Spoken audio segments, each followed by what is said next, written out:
Were you asked to be in the new Harry Potter series? No, and I wouldn't have accepted. No. I don't see why they need to make another one. I thought it was perfectly good as it was. I agree. But I suppose it's the endless search for money, and they don't need it. Harry Potter came to me on a train in 1990. I was sitting just staring out of the window, and the idea just fell out of nowhere. It was the purest stroke of inspiration I've ever had in my life. It started as just a simple idea, but it became so much more. The Harry Potter franchise has made a lasting impact on an entire generation of fans, including me. We grew to love both the books and the films, with the cast becoming as beloved as J.K. Rowling herself. Ladies and gentlemen, this is Rupert. Hi Rupert. This is Daniel. Hi Daniel. This is Emma. Right, Put yourself on the arm. Welcome to the largest premiere the UK has ever seen. Of the actors, I can only say I could never have dreamt the talent we'd have in these films. And that's Dan, Rupert, Emma. They cannot know how much I love them, what amazing things they did for my favourite characters. And I just thank them for lending us their talent and all their hard work. With the release of The Deathly Hallows Part 2, Harry Potter became one of the highest grossing film franchises of all time. So in a world that's driven by nostalgia, why is Warner Bros. Recasting everyone from the original films and remaking the series as a television show? And how did the Golden Trio's relationship with J.K. Rowling break down so badly? There's been comments directly from J.K. Rowling. The fact that when she was asked what ruins the movies for her, she named yourself and some of your co-stars. Join me as I go on a journey to find out how we got here and dive headfirst into the new HBO show. So today we are on the hunt for the new Hogwarts Express locomotive.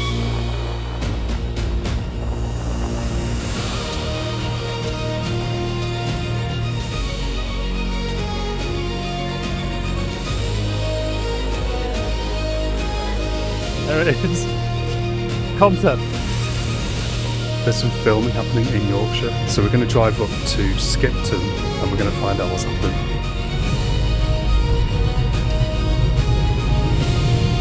So here I am on the set of HBO Harry Potter. This is how the Harry Potter franchise died.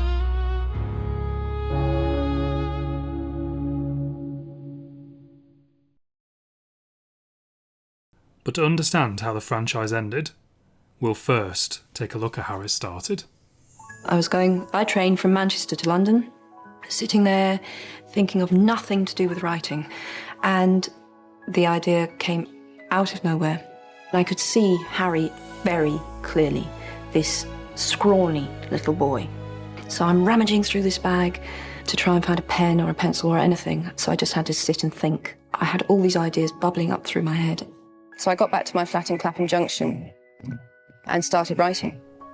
Trains weren't just involved in the origins of Harry Potter. They're a constant through line that defines the franchise's development.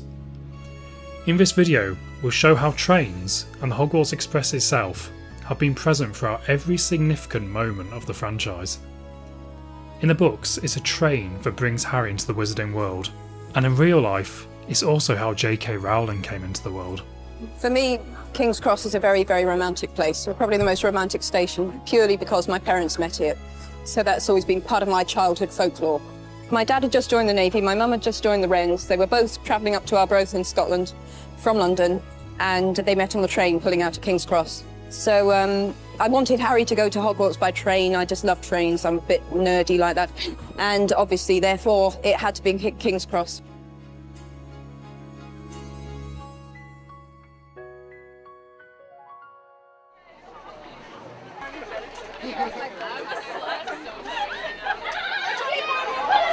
How long you been here? Oh. An hour and a half. 5, 4, 3, 2,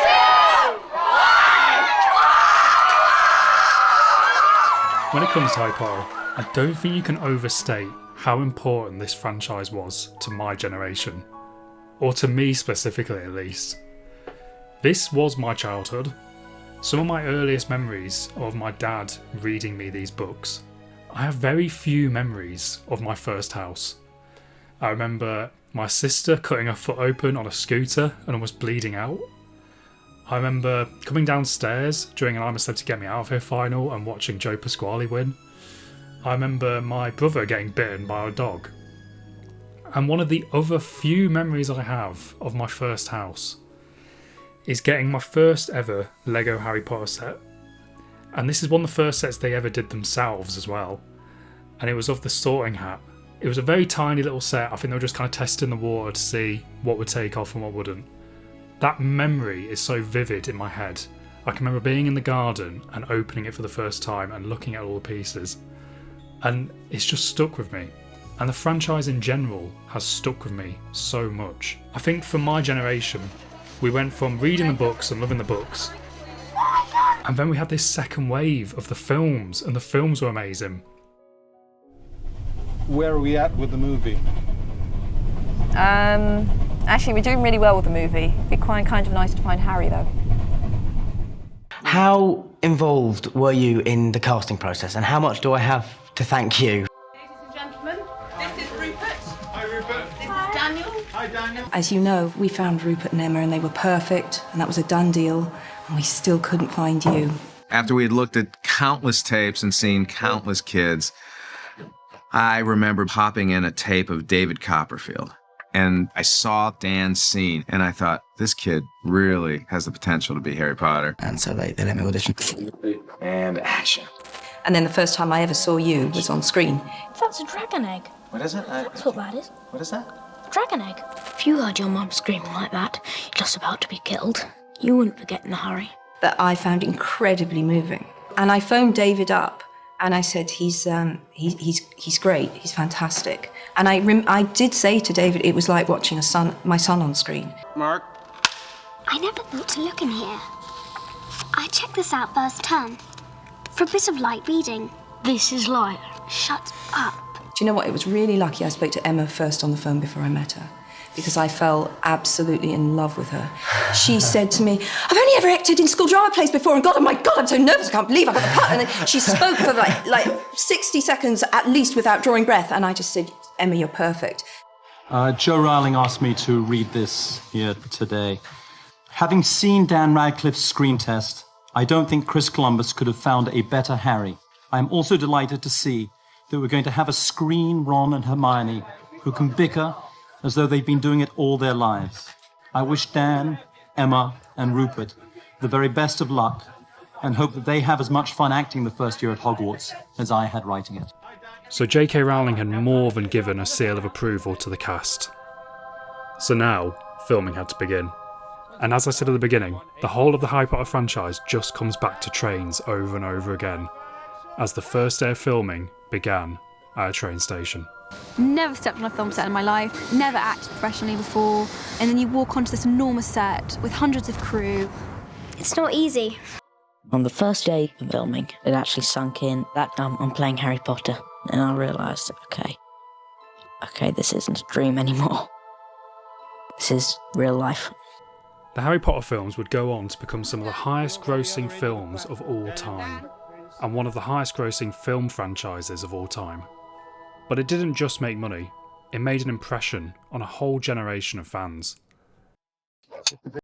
By the end of the films, it almost felt as if Daniel Radcliffe, Emma Watson and Rupert Grint were almost as important to the franchise as J.K. Rowling herself. They seemed inseparable, and J.K. Rowling almost appeared like a mother figure to them all. Joe, thank you for writing these amazing books and for being such a role model to me in real life. And they'd been a strong and constant present throughout the childhood of a whole generation. Are you sad that it's the end? Yeah, it's an end of an era, but it's not over because the books will still be alive, like they'll always be there. And what does it mean to you? What does Harry Potter mean to you? Well, I'm 17 now, so as Harry Potter ends, my childhood is ending. I've grown up with it for so many years. I think as a franchise, it's very unique because it's so easy to imagine yourself within it. And it's kind of built that way. With the houses, of course, as a kid, you're going to think, which one of those would I fit into? You can picture yourself as a student at that school, and that's what I did growing up as a kid. I was obsessed with both Harry Potter and Doctor Who, to the point where I even wrote comic books where I would merge the two universes together, and Harry Potter would meet the Doctor. This is how obsessed I was, and that obsession never left me. You know, as I went into my teenage years, if anything, I just doubled down. I started building Hogwarts in Minecraft. Today, I want to show you my magnum opus, a project that's been years in the making. It's still not finished. It's Hogwarts on Minecraft. I would make little YouTube skits where I'd cross it over with the in-betweeners. Jay driving us to school really did make me feel like royalty. Unfortunately, the royalty I felt like was Princess Diana. I was absolutely obsessed with this franchise. Now in my 20s, I've been to the theme parks in Florida, I've been to the studio tour again, and I've carried on buying the Lego.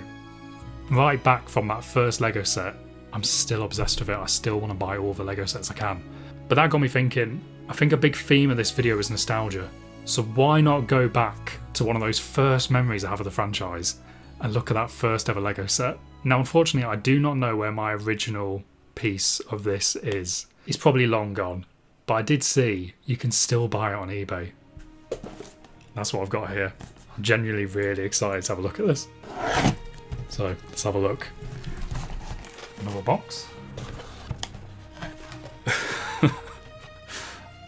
Oh, I've genuinely, as soon as I've opened this, I've started smiling. Like the first thing I've seen is the minifigure for Harry, and it's just made me so happy. Now, unfortunately, the people I bought this from, it doesn't come with a box. It's just all the individual pieces. It doesn't even come with the instruction leaflet, so I might have to try and find that online. So this set is the first ever Lego Harry Potter set created. It's 4701, The Soaring Hat, and it was released in 2001. So I would have been 4 years old when this set came out. Okay, so I found the instructions, and now I'm going to actually make the set. So exciting.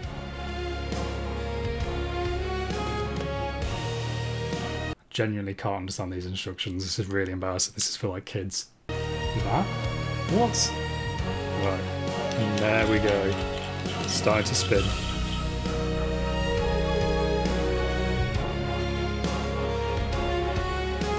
Putting Harry on top of his chair.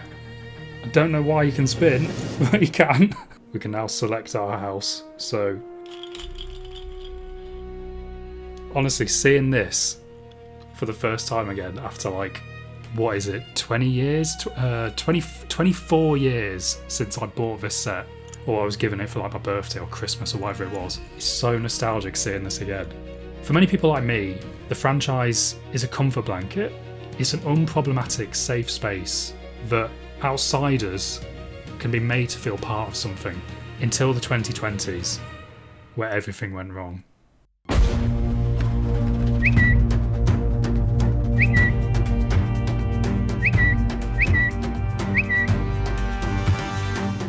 Отменили детского писателя Джон Роулинг за то, что она не угодила поклонникам так называемых гендерных свобод. I am to birthdays what J.K. Rowling is to now problematic wizard stories.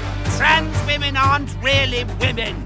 Wait, what? J.K. obviously has a sort of more of a backseat now. Is it strange kind of her not being around at things like this? Next question, please. She's been radicalised, I fear.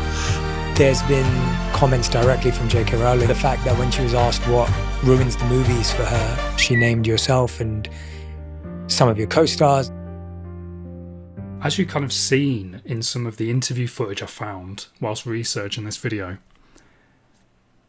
the cast and J.K. Rowling genuinely felt almost like a family. And I want to take this opportunity to say publicly that, Joe, anything that happens to me for the rest of my career, I owe to this amazing job. Thank you.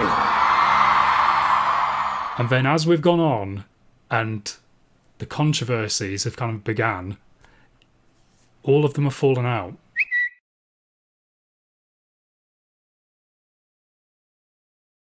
The star of the Harry Potter films, Daniel Radcliffe, is taking a stand against the woman who wrote the Harry Potter books, J.K. Rowling. Now, Radcliffe writes on the Trevor Project, an LGBT crisis intervention and suicide prevention charity that, quote, transgender women are women. Any statement to the contrary erases the identity and dignity of transgender people. It's been heartbreaking to see that family kind of break up in front of my very eyes.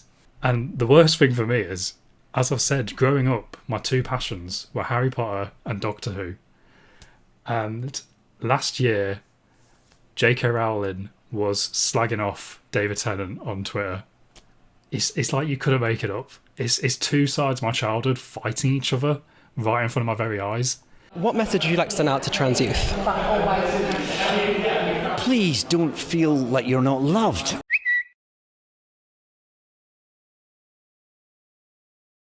J.K. Rowling. Right.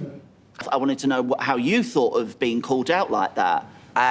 Listen, J.K. Rowling's a wonderful author who's created brilliant stories, and I wish her no ill will, but of course, I hope that we can all, as a society, just let people be. It's become this kind of political football, and it's horrible. It's really horrible, the point we've got to. And there's a couple of reasons why I'm now addressing it, because the only reason this TV show is happening is because of J.K. Rowling's views. The biggest money-making venture that Warner Brothers could do right now is a Force Awakens style reboot of Harry Potter. Bringing back the original cast, but they're a bit older. They've got kids who are now going to Hogwarts themselves. That would make so much money. Why is the internet saying Rupert Grint is returning for a new Harry Potter film? I guess this is the cursed child. I get asked about it a lot. I don't hate the idea of it. I mean, it was a character that I love. As long as kind of everyone else was on board, I probably would. But it will never happen. And it will never happen because of that breakdown between J.K. Rowling and the cast. I really don't believe that by having had that experience and holding the love and support and views that I have mean that I can't and don't treasure Joe. No one's disposable.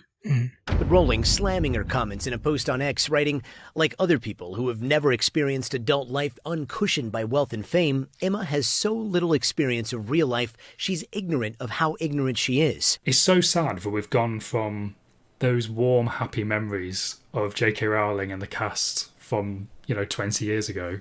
To go from that to her publicly slagging them off on Twitter is just horrible. No matter what your views are on J.K. Rowling's opinions, the franchise is now forever connected to them.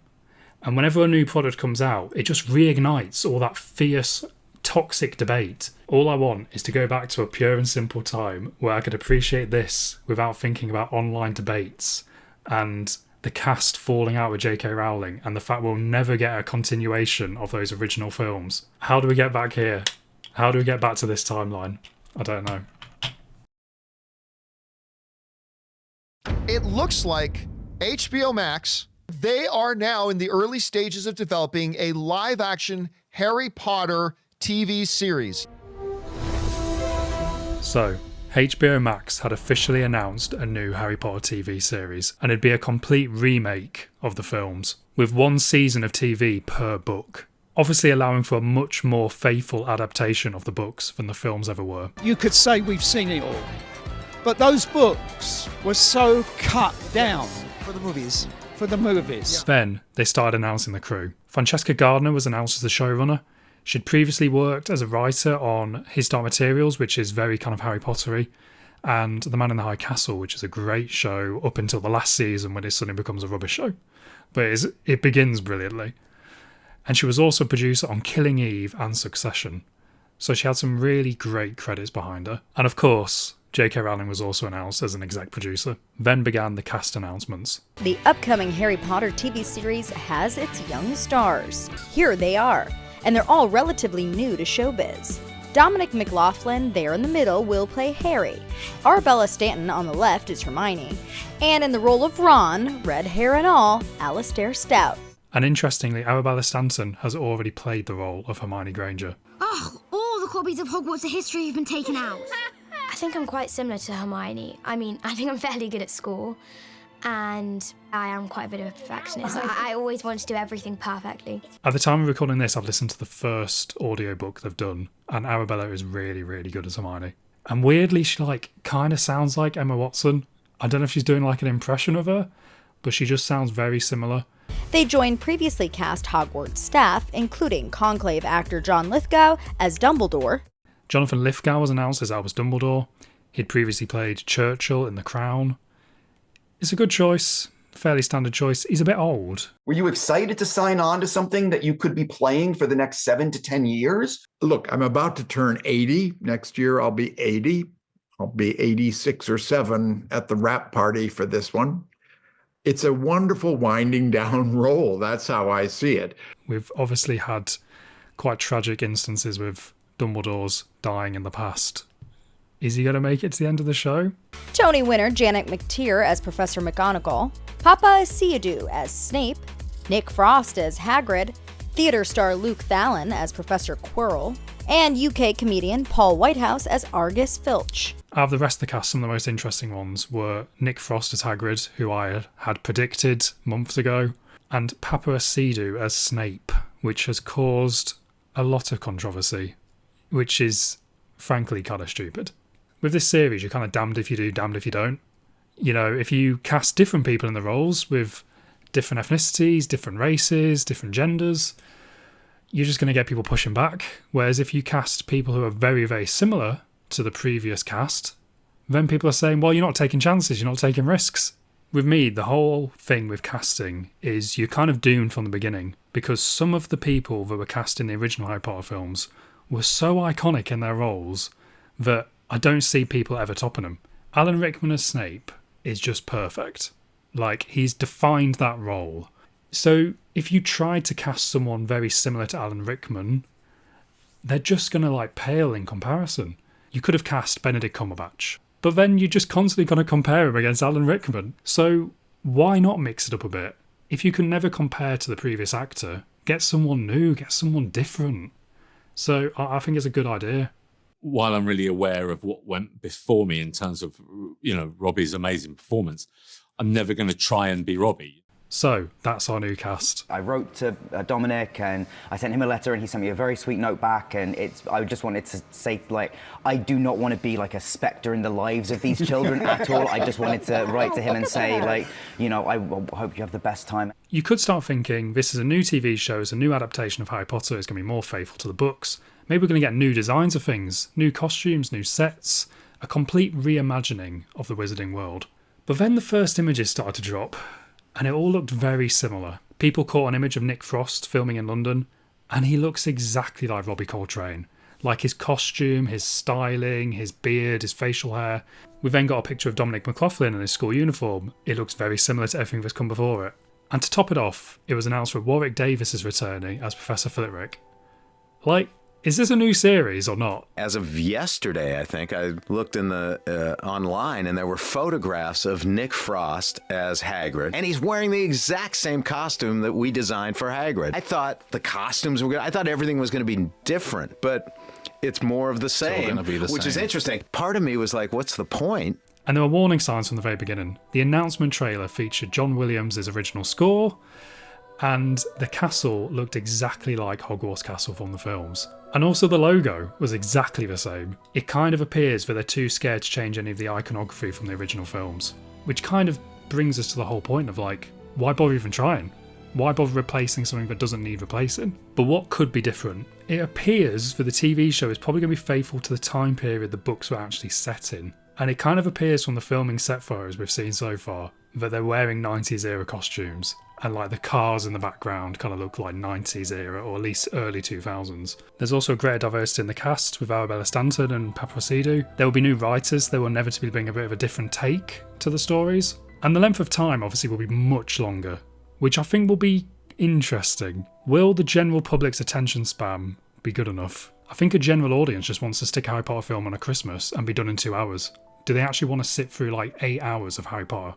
Fans will, but do average people want that? I don't know. So obviously I'm filming this really long video about the HBO Harry Potter series. and there's some filming happening in Yorkshire, where I live right now. So we're going to drive up to Skipton and we're going to find out what's happening and hopefully get to see something.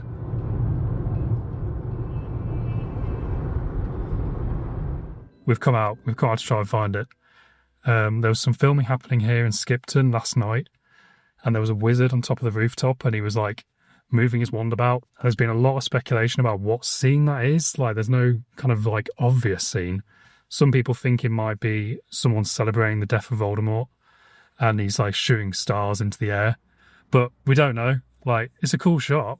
But I've heard a rumor that they're also filming here tonight, but we don't know, so we're going to go have a look and see if anything's happening. It might be a wild goose chase.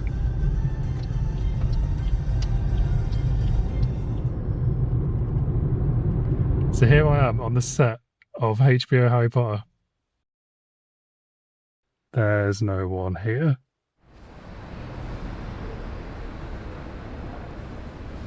So we've come out on an hour's drive to Skipton to try and find some filming. There's nothing here. We found some barricades. There's the leftover hire vehicles. There's like a sort of, what would you call it? Like a digger or something? Yeah. Like a cherry picker. There's some cones to stop people parking. And that was it. So that was perfect. We're back. And it turns out they were filming tonight, but they were filming in Malham Cove, which is several miles away. So they were filming in Yorkshire. We just were in the wrong place. Oh well. So I never saw anything. But the scale of filming has been massive. They're building the whole street of Privet Drive, just from scratch, just in the back lot of the studios. It's crazy. The amount of money they're pumping into this. It does kind of make you wonder, is it too big to fail? Are they going to invest so much money and then a few years down the line, everything's going to go wrong? It's going to get cancelled? Because I think the plan is to shoot the seasons as back to back as possible. So if the first one doesn't do well, you've already filmed the next one. You kind of can't stop the train once it starts. But speaking of trains, they obviously would need a new one in the series. And I went on a hunt for it. So today, we are on the hunt for the new Hogwarts Express locomotive. The HBO series is coming out, and some pictures recently surfaced online of what seemed to be the original Hogwarts Express being taken to the set on the back of a lorry.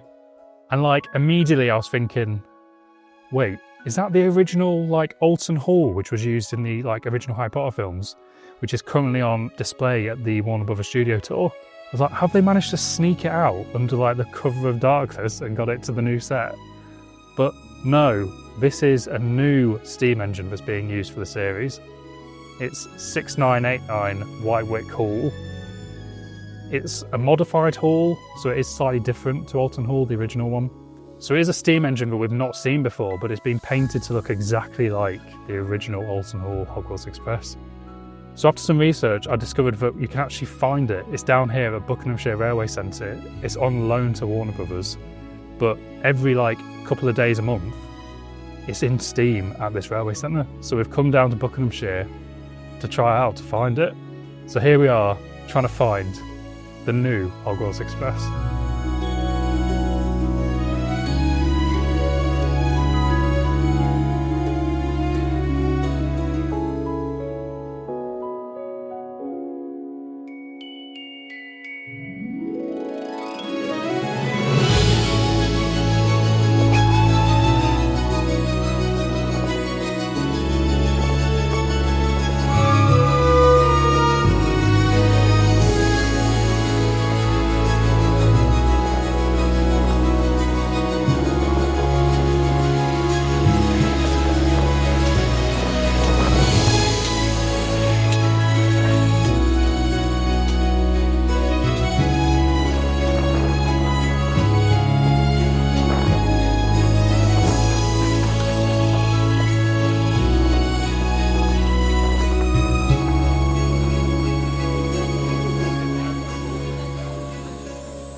And I found it.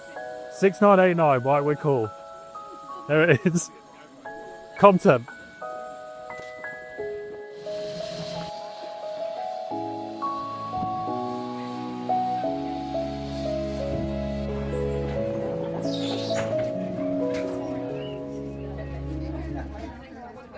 So we've just got on board 6989, Why We're Cool, and we're actually sat in one of the garages, which actually does look quite Harry Potter, doesn't it?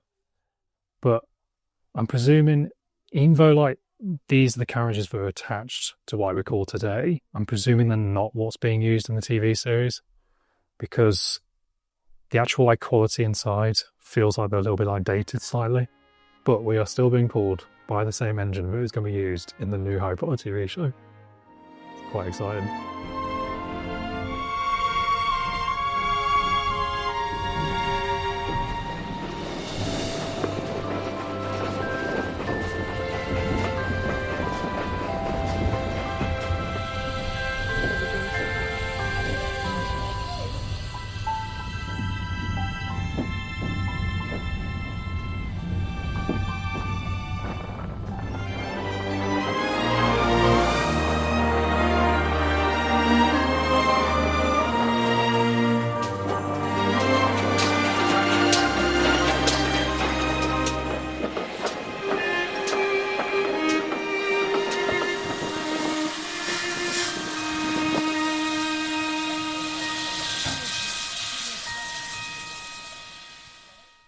Right, so back in the car now. My overall impressions of seeing it, it was quite exciting. Like, to think that that is the actual like steam engine they're using in the new series is quite thrilling. This railway centre, Buckinghamshire Railway Centre, they own the steam engine and then they're loaning it out to Warner Brothers. So there's only a couple of days this month that it's actually going to be in steam at this centre. The rest of the time it's filming, and they've actually built like this entire like railway track down there at the filming location. It's some like big estate for like William and Kate, I think, own or something. So this train for the series is effectively like a working prop, you know. There is some controversy when it comes to like that side of things. The Hall as a class of steam train is kind of going extinct. There's only a handful left, and there's only a handful that actually work and are in steam. So there was Alton Hall, which was used in the original Harry Potter films. That's now on static display at the Warner Brothers Studio Tour. There's also Dumbleton Hall, which was made to look like Alton Hall with the like Hogwarts livery, the kind of burgundy red kind of look, and it was taken over to Japan for the Warner Brothers Studio Tour in Japan, so it's on static display there. There's now Whitewick Hall, which is now also being repainted to look like the Hogwarts Express and being used by Warner Brothers. So there's only a handful of these steam engines left, and Warner Brothers have taken 3 of them. And I have seen some pushback from, like I say, railway enthusiasts that like they see like static display as a bit of a kind of like a bit of a kick in the teeth almost, you know, like they want to see steam engines in steam, because like today there is something magical about actually seeing it working. And I think the argument sort of is for like if it ends up being put in static display in a museum, but it's almost like it's just sat there like dead. Another thing just to like point out, it is kind of interesting that like with the HBO show, they could have gone with a different steam engine. Why does it need to look exactly the same as the original Hogwarts Express? Because it does. Now, technically, it is a slightly different class of train. It is a modified hall. But for all intents and purposes, it looks exactly the same. Why not do something different? There was previously another steam engine used for like the launch of one of the books, I think. It might have even come out like before the films came out. It's a very different take. It's like a very different like looking engine. Why couldn't it look like that or look like something else? But then I think part of the problem is that there are the theme parks. And at the theme park, they've got their Hogwarts Express. They've invested like $500 million into those parks in general. If you changed the design of the Hogwarts Express for the HBO show, you used a different locomotive, those trains at the parks are going to be out of date. And you're going to create this weird problem where people are going to turn up and go, oh, but that's not the new Hogwarts Express. You know, for kids that have been born since the Harry Potter films have ended, whatever they use for the new series, that's going to be what they picture. So they're kind of stuck, like, with the designs. Everything's going to look exactly the same. The Hogwarts Express is going to look exactly the same. Hogwarts is going to look exactly the same. There might be some, like, differences on the inside, the interiors, the classrooms, stuff like that might be, like, a bit different. But a lot of the key, iconic, like, visuals, including Hogwarts Express, will look the same. But yeah, it was still nice to see it. So that was the Hogwarts Express. And I mean, it was amazing to see it. But when will we actually get to see it on screen? Currently, the show is meant to be coming out in 2027. But at the time of recording, Netflix are potentially buying Warner Brothers. Netflix has agreed to buy Warner Brothers Discovery's TV, film studios and streaming division for $72 billion. Now, you've got to imagine that if Netflix owned this, they would want to carry on making it. It's probably going to be very popular. But who knows? You know, this TV show is a very minor part of a much bigger deal that's happening. And to Netflix, these are just numbers on a screen. They don't care. If they purchase the company, it's just one asset amongst many different hundreds of assets that Warner Brothers owns. Also, as part of the deal, Netflix would acquire Warner Brothers Games, which produce Hogwarts Legacy. And currently, there's a lot of rumours that they're working on Hogwarts Legacy 2. Netflix could just come in and just go, out of the old, in with the new. Cancel that, it's too expensive. HBO Max is said to have roughly 120 million subscribers. Netflix has 300 million subscribers. Those sound like big numbers, but actually when you think of the global population, that's a very small percentage. Anyone can go out and watch a film. There's cinemas within, a few miles of your house. But not everyone has a streaming subscription, or can afford one. Once we subtract people who don't want to pay for a new streaming service or can't afford it, people who don't want to watch 8 hours of television, people who aren't interested in watching it because it's a story they've already seen, people who are boycotted because of J.K. Rowling's views, it can't hope to achieve the same global mainstream success that the films did. It can be successful as a TV show, but it will never be as successful as the films were. Overall, I can't help thinking, I don't want any of this. I would have much rather had a continuation with the original cast. Just something new. We've seen these stories now. We've read them as books, we've seen them as films, we've heard them as audiobooks. We don't need another version. So in conclusion, the franchise is creatively dead. We can't keep retelling the same 7 stories. But for the next 10 years, this is what we've got. The same 7 stories getting told again. Why are we doing this?